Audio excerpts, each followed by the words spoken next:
one end of the stamina spectrum to the other, and the sprinters, and as we said with the milers when we were talking about Frankel, this division really is revolving around the presence or lack of it of one horse, and that is the star mare Black Caviar, who was unbeaten in 19 starts in her native Australia. If she comes over here and reproduces anything like her form, then the others may as well stay in their boxes, mightn't they, Chris? You would think so. I mean, I don't know a massive amount about Australian form, but what I do know is that when they've brought their second, third tier sprinters over here in recent years, they've tended to be too good for our best ones.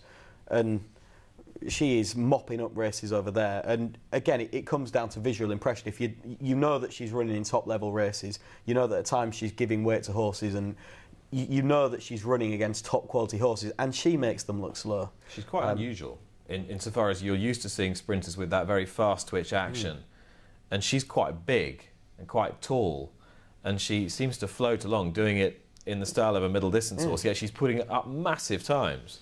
I'm so looking forward to seeing her. I mean, she's going to be. You know, we were saying about what what may or may not happen with Frankel run to Sheer. If she comes over in a Royal Ascot, it'll be fantastic to see her. Because, like Chris, I don't know the ins and outs, but you know, like everybody else, I've been getting up early and watching her, and she's just been stunning, hasn't she? She's absolutely marvellous. She seems, again, so reliable as well. It's just like clockwork, just over and over and over again. I mean, yeah, really looking forward to that. Yeah, I doubt Peter Moody's quaking in his boots about any of the sprinters that we've got to offer up. Worthy though this bunch are, let's have a look at the Haydock Sprint Cup, which was one of the best sprints around last year.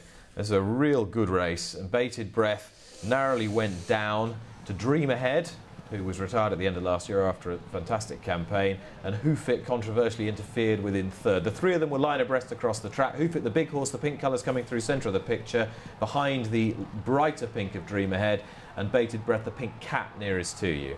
Hoofit was rather unlucky this day, wasn't he, Steve? Very much so, and he put up a great performance in winning the Stewards' Cup. Great weight carrying performance, I beg your pardon, winning the Stewards' Cup. And this proved that he could cut it of level weights with top horses. I think he would have won that day with a clear run. I think he's definitely unfortunate, and he's such a big, imposing horse. You could imagine him going on and being every bit as good this year. Shame we haven't got Dream Ahead around, who was, I remember this time last year, who people were going about over races. He was as a 2-year-old in his mark, and he won 3 Group 1s, didn't he? Yeah, said exactly the same as Mark, didn't yeah, he? exactly. At the end of his 3-year-old campaign. Yeah, but he did 3 Group 1s and proved himself, you know, a top horse. I don't think there's much between our sprinters is the trouble, as demonstrated by that effort there. You know, Bated Breath, a really, really good horse. Lots of narrow defeats in Group 1 company, but it's hard to think one of them is much better than the others. Maybe Hoofit will improve a bit, but much better than the others is hard to say. If there's one that could be, it could be Deacon Blues. It's amazing that he's yet to win a Group 1, this horse, isn't it, Chris? Roger Charlton's. I beg your pardon, James Fanshaw's horse who won the sprint, the Kipco Sprint on Champions Day.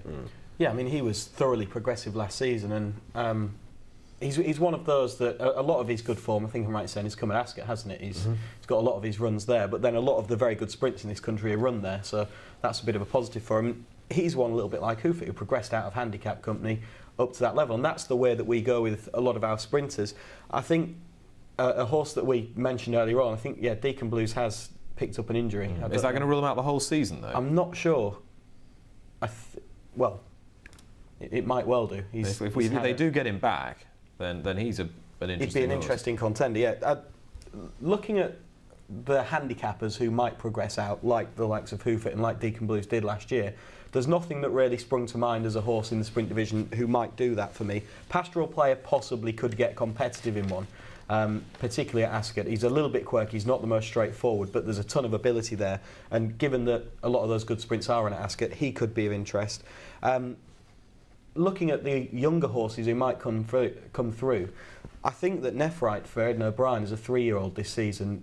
He could be very good. He's from a very good, speedy family. You mentioned it earlier on, Steve, that he's got a load of speed in his pedigree. He's from the family of Cape of Good Hope and horses like that. He could be one who emerges as a proper star sprinter because he's got an excellent pedigree, and it just depends on whether they decide to try and stretch him out to a mile or not. Well, or have him at a mile early in the season and then drop back and do the Stravinsky-Mozart thing. I mean, it would be great to see them with another classy horse going sprinting again, because you get a real good sprinter, it makes life a lot more interesting. It's great, and over the years, a lot of the best sprinters have come from, I had a go at the Classics, I mean, Deja, lest people forget, was given a run of the classic trial before he ended up being best sprinter of my lifetime.